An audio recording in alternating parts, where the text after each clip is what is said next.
Olá, amigos, amigas, que Deus nos abençoe. Nós estamos estudando o Livro dos Espíritos na sua terceira parte, capítulo 8 da Lei do Progresso. Vamos dar continuidade hoje ao estudo do item 3, Povos Degenerados.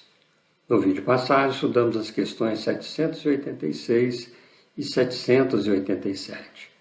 Hoje nós vamos refletir um pouco sobre as questões 788 e 789, encerrando esta parte deste estudo.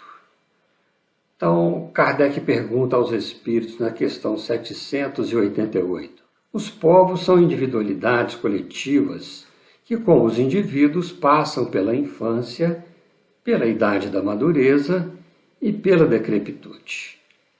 Esta verdade que a história comprova não será de molde a fazer supor que os povos mais adiantados deste século terão seu declínio e sua extinção, como os da antiguidade.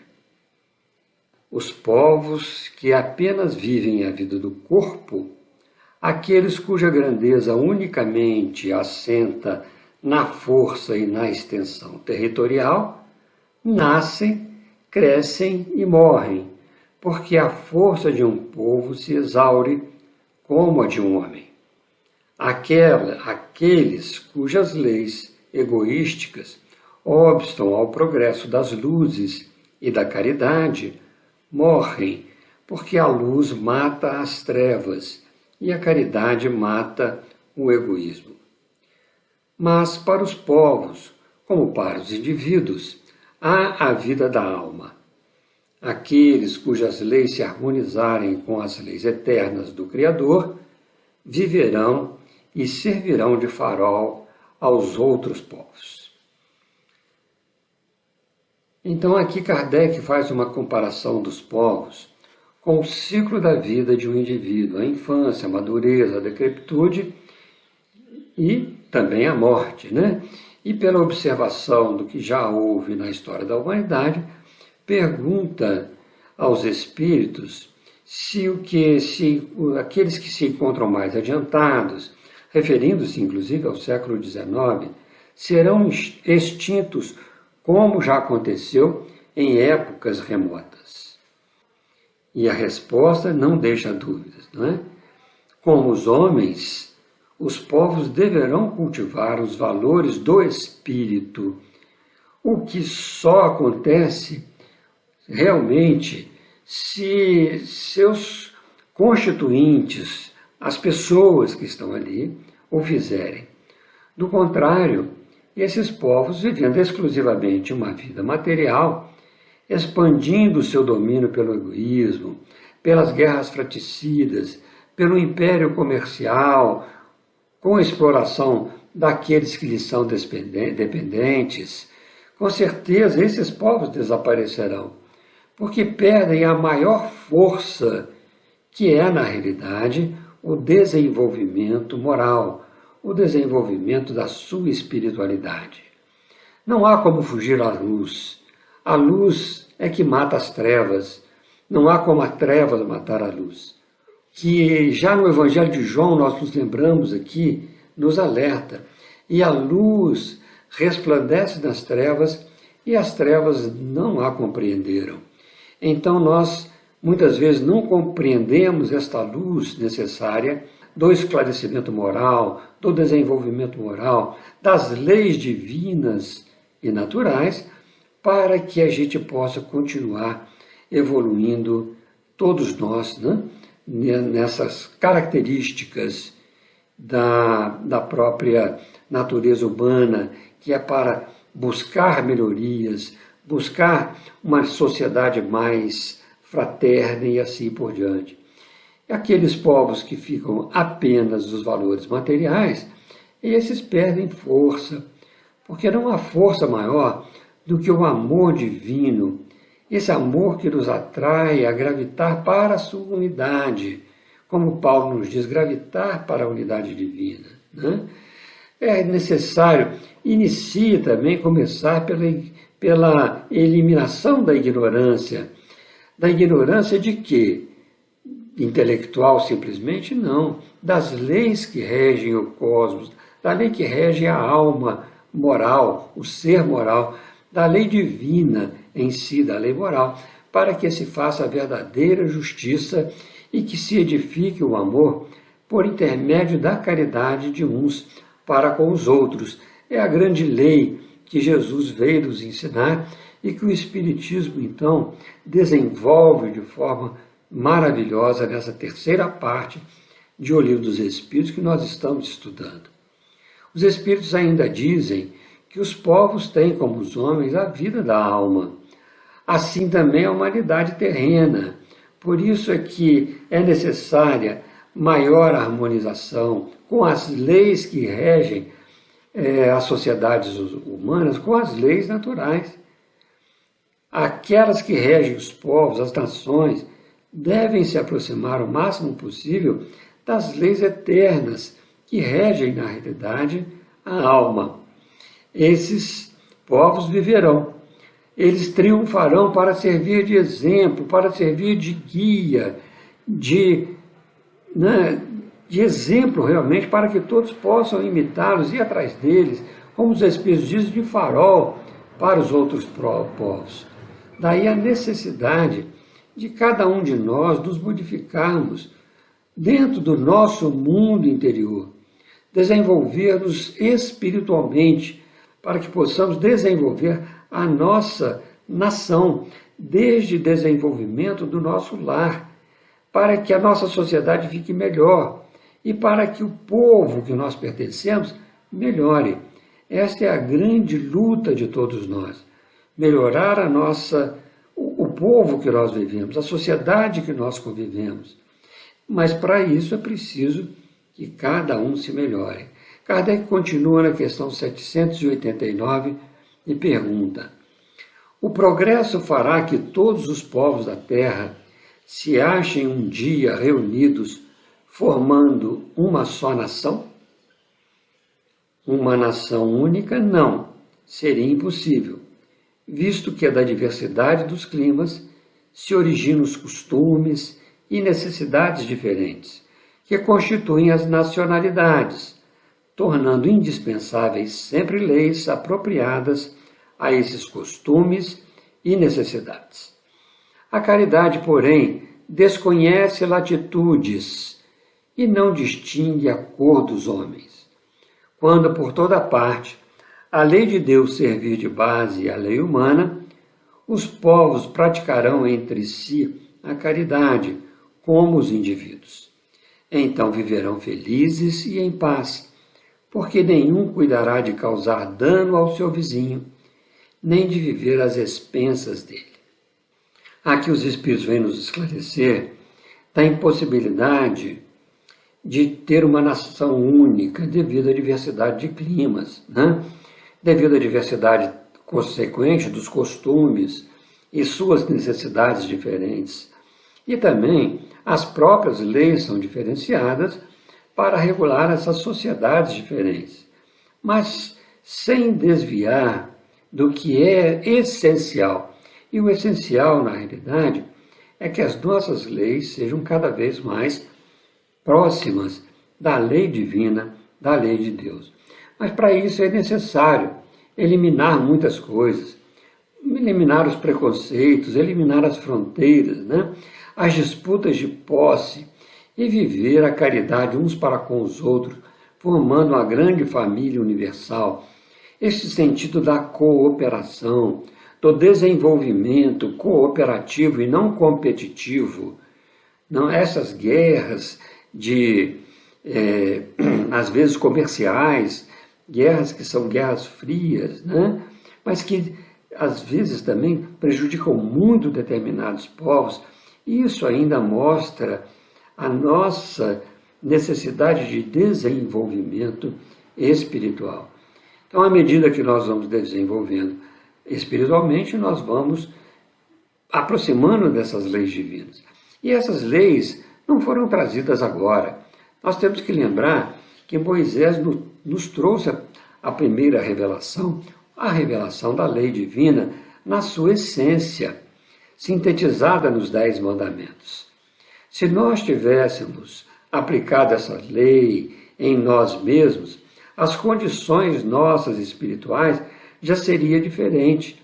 Imagina se todos na Terra, se tivéssemos aplicado essa lei divina e natural que Moisés trouxe lá, né, com os 10 mandamentos. Como que a Terra seria melhor? Mas nós esquecemos essa lei, deixamos que o orgulho, o egoísmo imperasse, então foi necessário vir Jesus mostrar a vivência da lei, cumprindo a verdade que ela trazia e ensinar a prática da caridade uns para com os outros, a prática do amor ao próximo. Mas os homens também, nós, esquecemos e desprezamos. E nós não ficamos a matroca. Vem novamente, né, o Cristo Consolador, o Consolador prometido, o Espiritismo ampliar o conhecimento dessa lei divina, mostrando de maneira agora clara, sem linguagem velada, sem parábolas, porque nós já crescemos muito intelectualmente.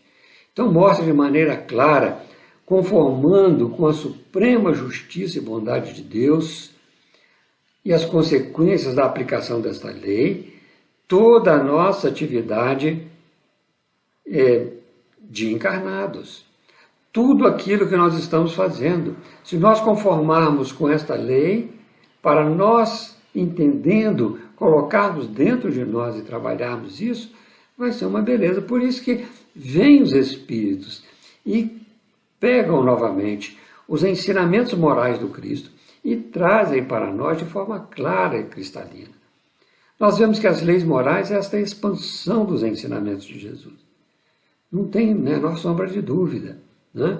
E compreendendo mais as leis divinas, a lei de Deus, né? Estas leis morais, os homens, todos nós, faremos nossas leis, né, mais próximas, regulando a sociedade mais próxima desta lei natural, com base nesta lei natural, nesta lei de Deus, eliminando a exploração, promovendo a cooperação entre os povos no exercício da caridade uns para com os outros, proporcionando então esta vida feliz e pacífica na Terra. É isso que nós precisamos e é isso que deve acontecer. Kardec, então, ele vai encerrar este item, povos degenerados, com um grande comentário e nós vamos fazer por partes para que nós possamos ir colocando as nossas reflexões. Começa ele dizendo assim: a humanidade progride por meio dos indivíduos, que pouco a pouco se melhoram e esclarecem. Quando estes preponderam pelo número, tomam a dianteira e arrastam os outros. De tempos a tempos, surgem no seio dela homens de gênio que lhe dão um impulso. Vêm depois, como instrumentos de Deus, os que têm autoridade e, em alguns anos, fazem-na adiantar-se de muitos séculos. Veja que importante esse comentário de Kardec, nos lembrando que o progresso da humanidade se dá realmente por meio do progresso dos indivíduos. E quando muitos progridem, eles ajudam, arrastam outros, que também vão progredir. E nós não ficamos a matroca. Vez por outra, como nos fala a história, Deus envia espíritos bons, que fazem esses homens de gênio, os homens intelectualmente bem adiantados, e também com um bom desenvolvimento moral, que dão este impulso, mas às vezes também é necessário outros de autoridade, para que esses de autoridade possam fazer uma impulsão mais rápida no progresso. Aquilo que demoraria muitos séculos passa num curto período de tempo. Então nós vemos que isso tem acontecido, né? sempre estes mensageiros de Deus vêm até nós nos trazendo esta oportunidade de nós continuarmos realmente o nosso trabalho. Desta vez que nós estamos falando, veio o Espírito de Verdade com todo este séquito de espíritos para ajudar no próprio progresso da humanidade. Então, nestes 200 anos, é isso que tem o Espiritismo, este impulso foi muito grande, porque cabem a esses milhares, né, de espíritos bons que tem aí, que vão nos auxiliando diretamente, nós vamos compreendendo a sua atuação em nós, através da intuição, através dos livros que têm sido publicados, desses que nós estamos consultando, como o Livro dos Espíritos, vem nos dar ao intelecto o conhecimento para que nós possamos compreendê-lo e aplicar a nós mesmos, dando então um impulso intelecto-moral muito grande nos povos. Continua Kardec. O progresso dos povos também realça a justiça da reencarnação. Louváveis esforços empregam os homens de bem para conseguir que uma nação se adiante, moral e intelectualmente. Transformada, a nação será mais ditosa neste mundo e no outro, concebe-se. Mas, durante a sua marcha lenta através dos séculos, milhares de indivíduos morrem todos os dias. Qual a sorte de todos os que sucumbem ao longo do trajeto? Privá-los-á a sua relativa inferioridade da felicidade reservada aos que chegaram por último, aos que chegam por último? Ou também relativa será a felicidade que lhes cabe? Não é possível que a justiça divina haja consagrado semelhante injustiça. Com a pluralidade das existências, é igual para todos o direito à felicidade.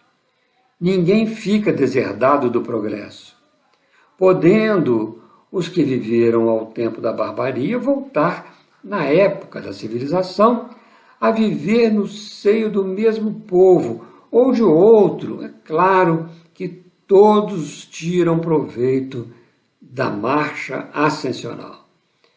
Vemos aqui a grandeza divina com a justiça da reencarnação, realçada pelo progresso dos povos. Os que promovem o progresso, os homens de bem, não ficam sem desfrutar da felicidade proporcionada pelo progresso que ajudaram a desenvolver. Voltam posteriormente para buscar esta oportunidade de reviver, de viver numa situação melhor. O direito à felicidade é de todos, é igual para todos. Não há nenhum privilégio. Tanto os que chegaram mais tarde, como aqueles que foram os protagonistas do desenvolvimento e morreram ao longo do trajeto evolutivo daquela nação. Deus não deserda ninguém. Deus não deserda ninguém. Aqueles que viveram no tempo da barbaria podem tirar proveito da marcha ascensional. Voltando então à experiência corporal, na época, em que o povo já estiver civilizado. Isto não nos lembra, assim, a parábola dos trabalhadores da vinha? Não foram todos convidados em diversas horas, certo? E aquele da última hora não recebeu salário igual a todos aqueles que vinham? Então, esta felicidade é de todos. Este salário do bem-querer, do bem-sentir, do bem-pensar, esta paz da consciência, ela é de todas. É lógico que aquilo é uma representação de uma ideia, mas imagina nas reencarnações. O primeiro a ser chamado, o segundo, o terceiro, e assim por diante. Nas diversas horas. Para quê? Para chegar um momento em que todos terão esta felicidade, aqueles primeiros, assim como outros que virão. Então, todos têm o direito ao salário da felicidade. Kardec continua.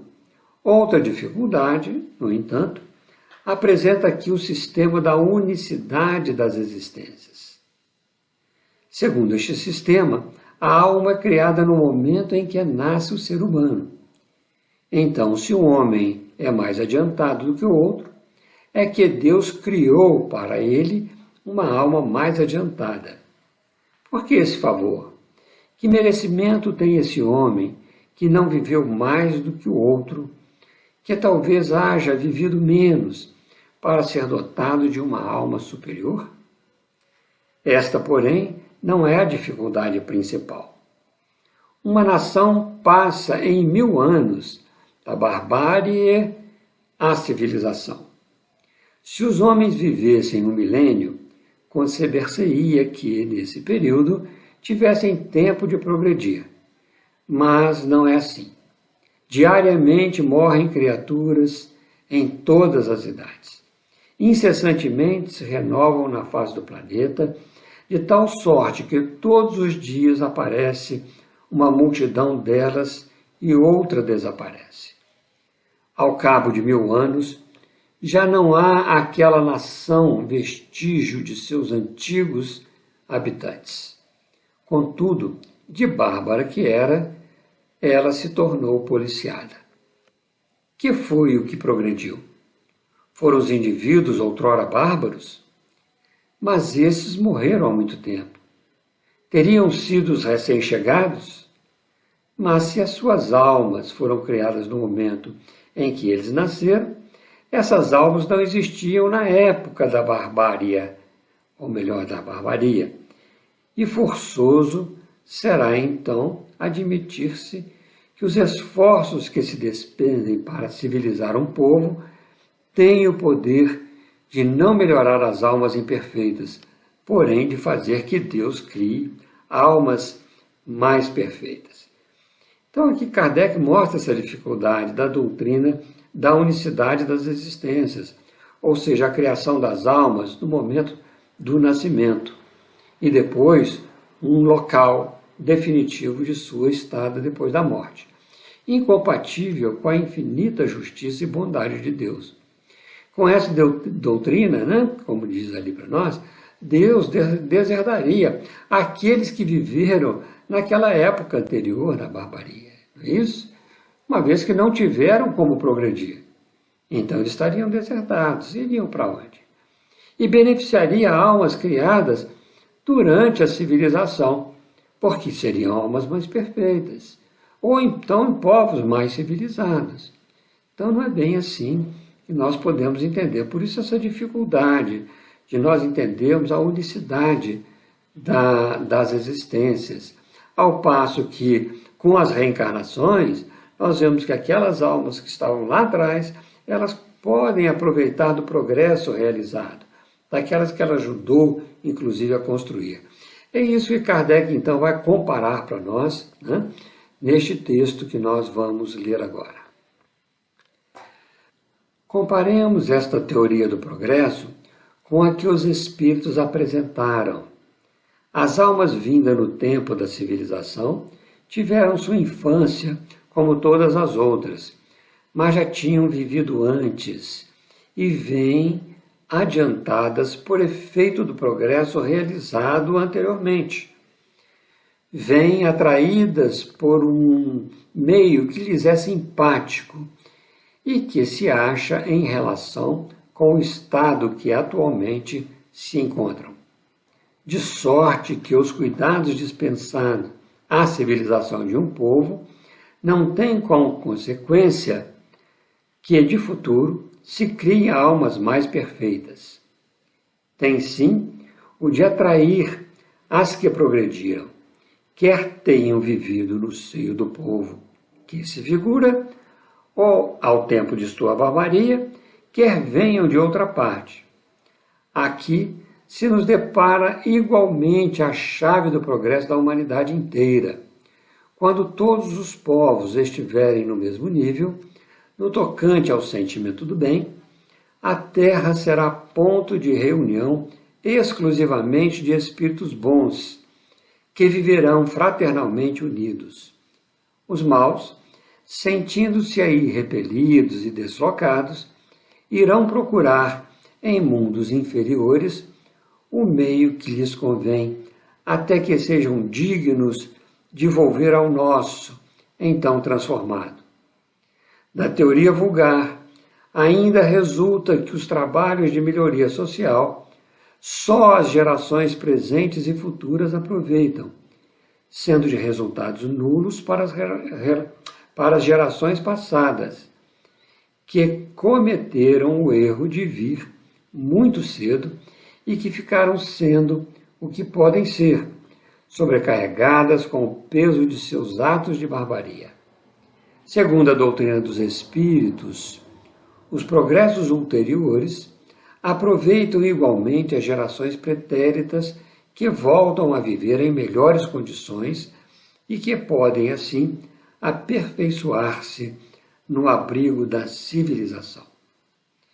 Então, aqui Kardec faz esta comparação entre as duas doutrinas, mostrando a lógica da providência, dessa solicitude de Deus para com todas as criaturas, permitindo a todos alcançar a felicidade pelo progresso adquirido ao longo das existências, atendendo ao dizer de Jesus: sede vós perfeitos, como perfeito é vosso Pai que está nos céus.